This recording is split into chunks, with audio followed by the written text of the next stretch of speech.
Here we go.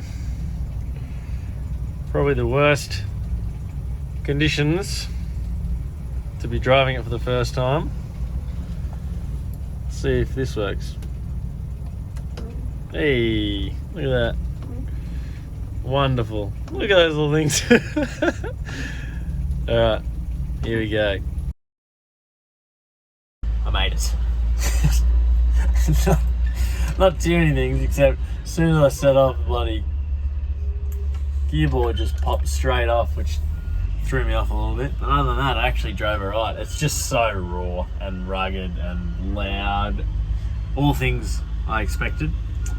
So now I just have to wait, as with everything. We have to wait, I think, like 45 minutes to an hour before we can get in and inspected. I really hope this goes smoothly. So, we failed, but it's all really good things. It's literally like, everything was great. It's literally like there's a compliance plate for gas that is now removed, so I need to remove that. I need to remove the random bench seat in the back because it's not registered to legally carry people there, but we were going to remove it anyway. It's just kind of annoying. I have to go remove that and then take it back in. And hopefully I'll be able to get it registered tomorrow, which would be great. And then we're basically ready to go. The first drive in the car. It's great. It's really quiet. What do you think? You like it?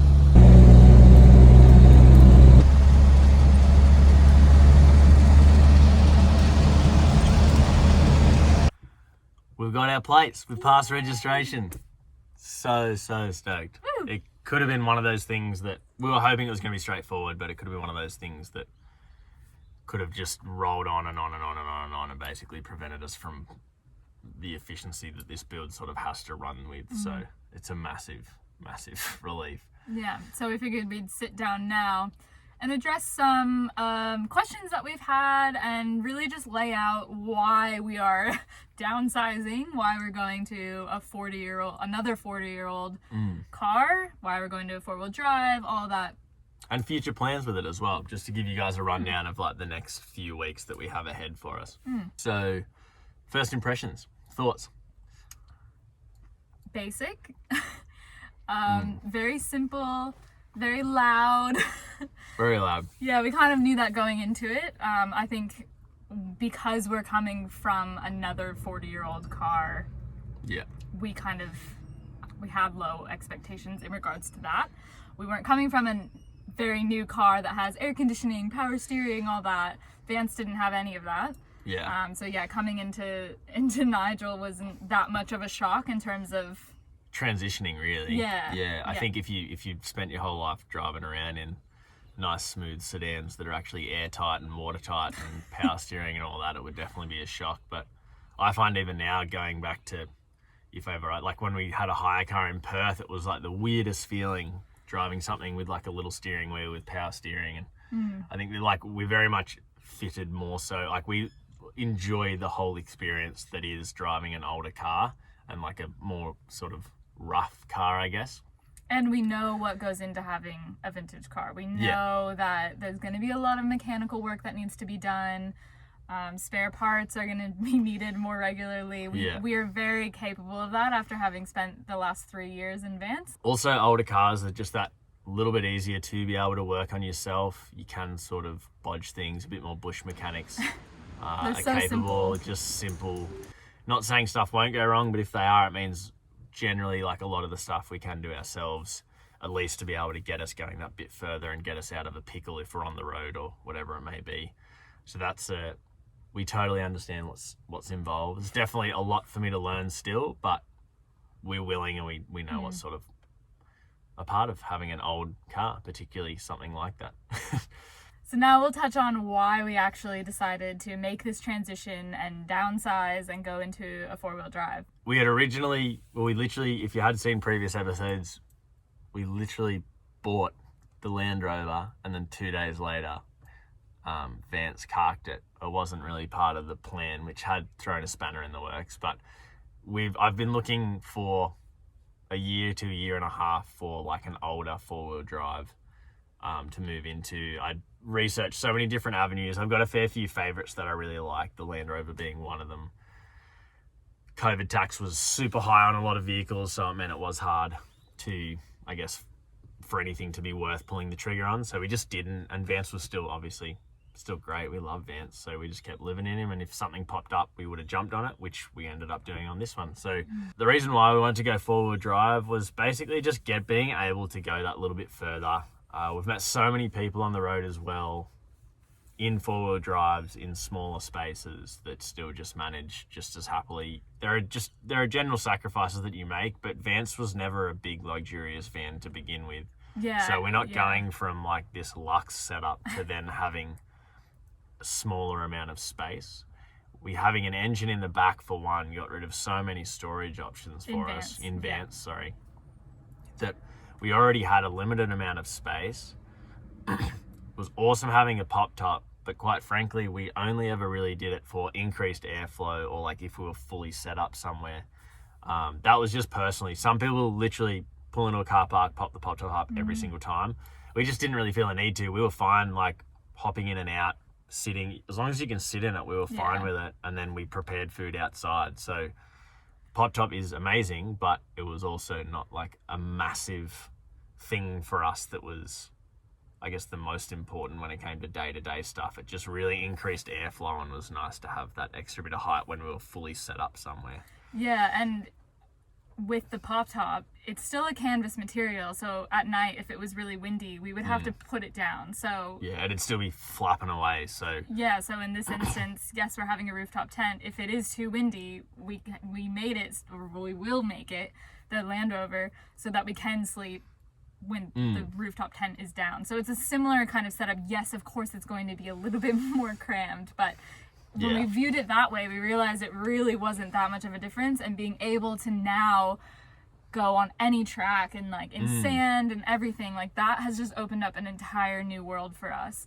I think a lot of people who start living in a van and want to continue their travels but want to change their setup, a lot of them then realize either one, we want more space, so they then go for like buses. A real standard transition is then upgrading to a bus, which is it makes so much sense. Like if you get pretty sick of a smaller space, but you still want to live on the road, the obvious option is like a coaster or something, which is so cool. So cool. But for us, we didn't value the space that much, but what we did value was actually being able to get away from the crowds and explore new places, and we just felt like we kept getting limited by that. Of course, we'd take Vance down rocky roads and stuff, but it just wasn't.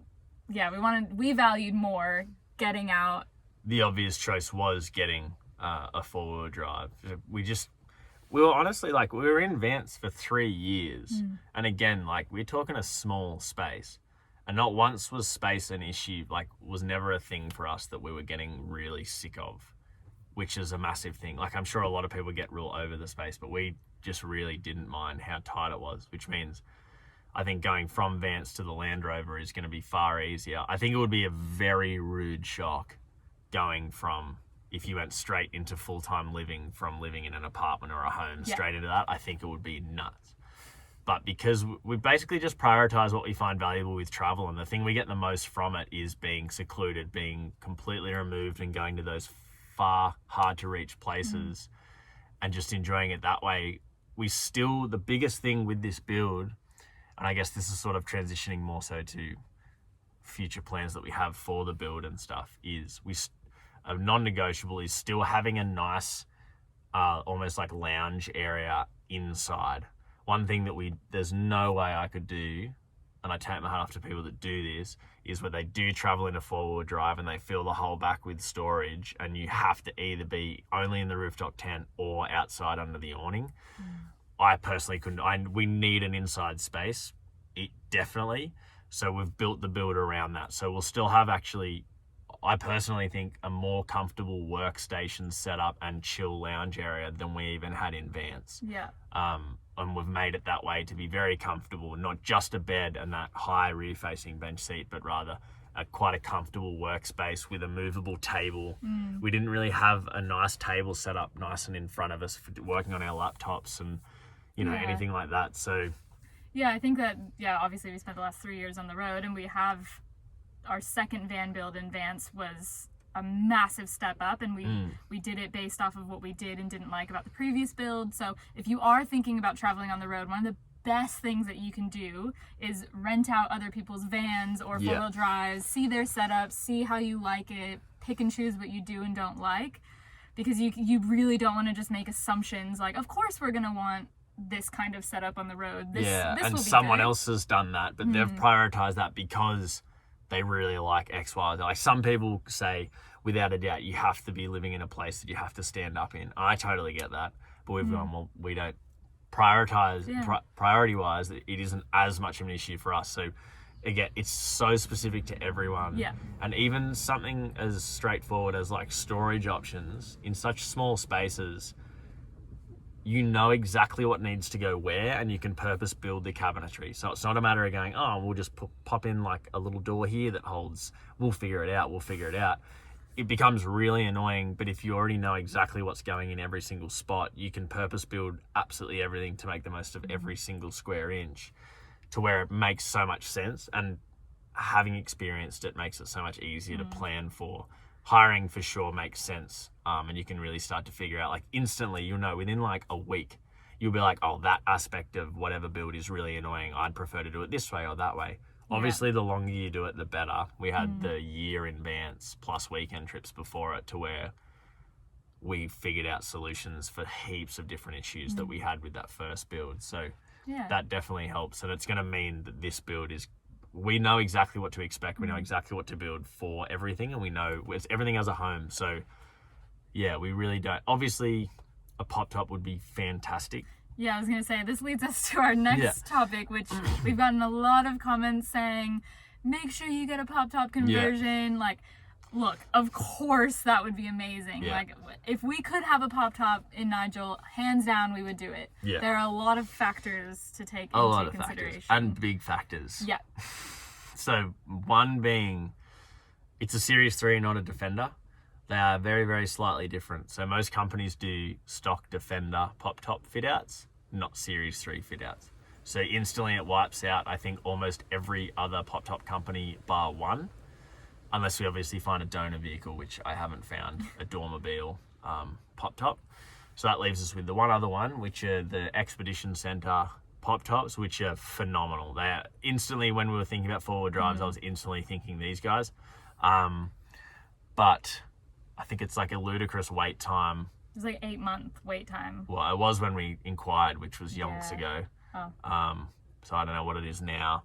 Plus, it's more custom because they do a Defender one, but they'd be able to modify it. So again, you're looking at like 16 to 20K to fit that out.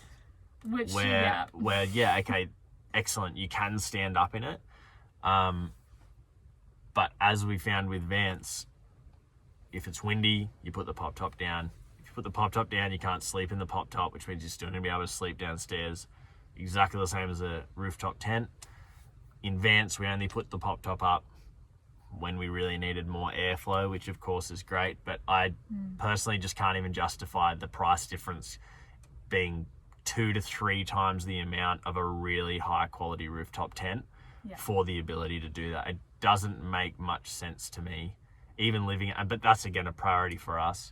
Another thing that, again, personally, I prefer to see in four-wheel drives, particularly older ones, is I like to keep them looking still like quite beautiful and natural. So a lot of pop-top fit-outs, when they've got a pop-top on top, they use cabinetry and block like a whole side of their windows, because obviously then once you stand up in the pop-top, you want the bench higher.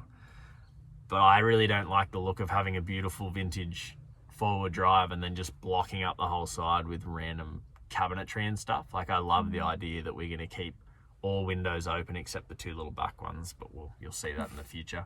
But I love being able to see all the side ones. It all fits and works really nicely in that sense, and it just sort of makes it seem still like a beautiful vintage forward drive, and it's not then cluttered with heaps of stuff. But again, personal preference. If it's not a pop top, why bother? So yeah, it really is all about the individual and priorities. There's a million ways to do fit outs. For us, we've literally done 2 van builds already in already quite a small space. We've lived on the road for 3 years. It's all like a culmination of our experiences of builds and living that we've opted for this. This makes the most amount of sense to us. That's not saying it will for anyone else, but this is more the rationale as to why we've gone about it this way, and it's just so exciting. We just cannot wait. Gosh. For sure there's going to be hurdles along the way, but thankfully it's coming from a place of experience and not sort of just winging it and realizing that we've made a terrible mistake. All right, now for the exciting part, let's, I guess, finish the rest of the build. Let's get in the rest of the build. We haven't even started. As of tomorrow? Yeah, what are we doing? To do?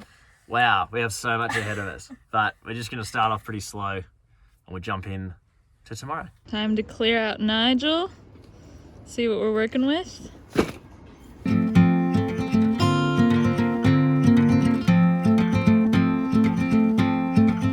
Fair bit of just like random little knick-knacky things I need to remove. So I might as well just hook into that now before actually starting anything. And I'm still waiting on the rust-proof paint stuff. The sand deadening arrived straight away, so we're just waiting on the rust-proof stuff. So I might as well just get to dismantling a bit of stuff here and see how long I go before I get over it.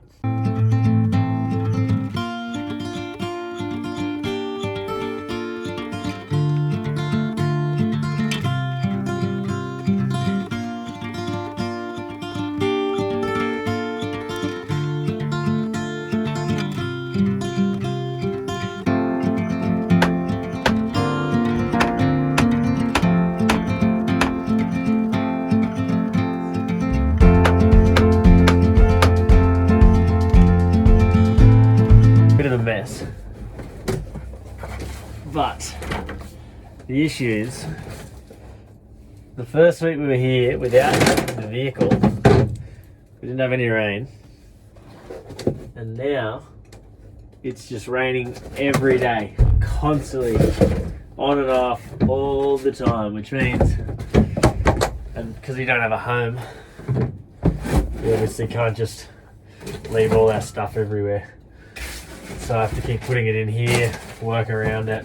A lot of this stuff I'm trying to like either sell if we don't need it or we're using it not just yet. But it just literally just keeps on and off rain all the time, which means I'm not going to pull everything out to just put it back in over and over and over again. But it proves to be quite annoying with the old workflow. But today I'm going to be trying to stencil out the little ribs and grooves and all that for the various panels. That's why I've got this cardboard box here. And then just a scrap bit of timber that I then just run along the wall, up along, and then around the various bits and pieces. And that essentially traces out the rough outline at least. And then I can at least make mistakes on the box, cut it out, keep checking, and then at least that way it sort of gives me all the right things I need essentially. Because I'm putting the flooring in, the flooring is going to add a bit of thickness as well. So I don't want to measure from the floor up. I'm always going to measure from the top down because the top is remaining the same. So I know that I always want it to be flush with the top, but I know the bottom's going to slightly change with thickness. So that's my general rule of thumb, will be always going from the top. Yeah, hopefully I stick to my word and I don't just forget it and get sidetracked. But it always seems little things like that really catch you out, and then when you finally go to put them together, you're like 5mm or 10mm out, and it can actually completely throw the whole design. So now start here.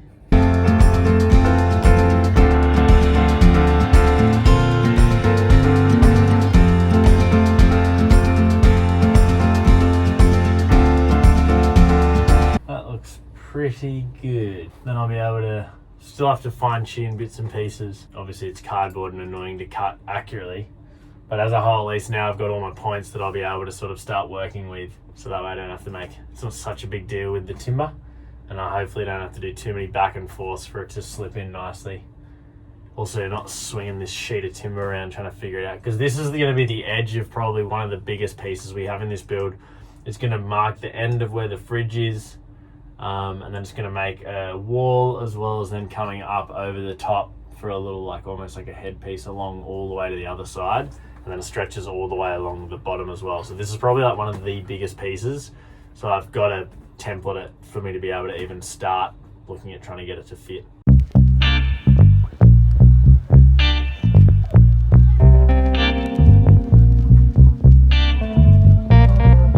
Pretty close. I've just messed up that one there. I don't really know how, but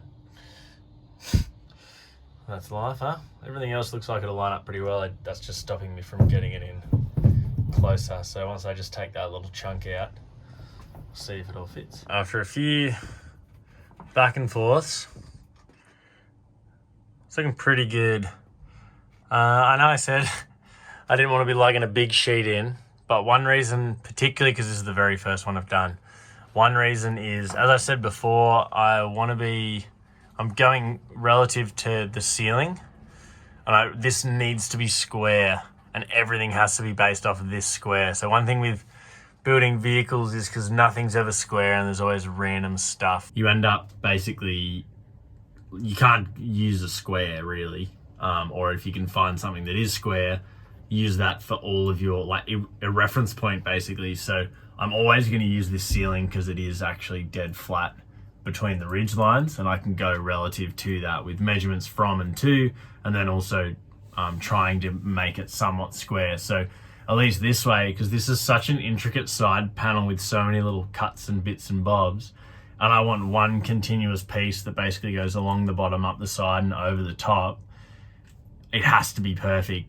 Particularly if I then I'm going to have a cutout in the middle that has to be square, and it'll look terrible if it isn't relative to the ceiling.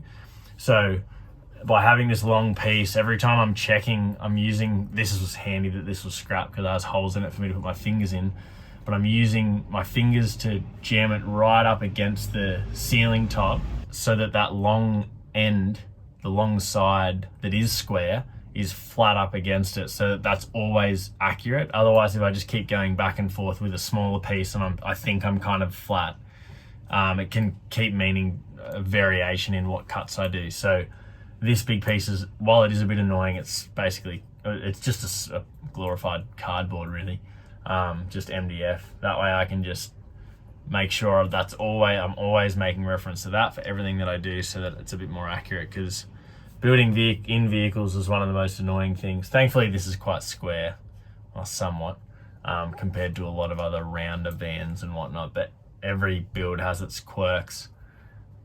This is just like it. This just has so many random little notches. So while it is square, I've just got to make sure it's all lining up perfectly relative to the ceiling. So hopefully this works. I don't know, that's my game plan, at least thus far. And don't worry, I am gonna make that a little cleaner. I'm just going to use a smaller piece to get the perfect outline because it's a bit annoying, and then make the best of both when I actually do it on the piece of timber itself. And it's raining again, and on and off all day every day.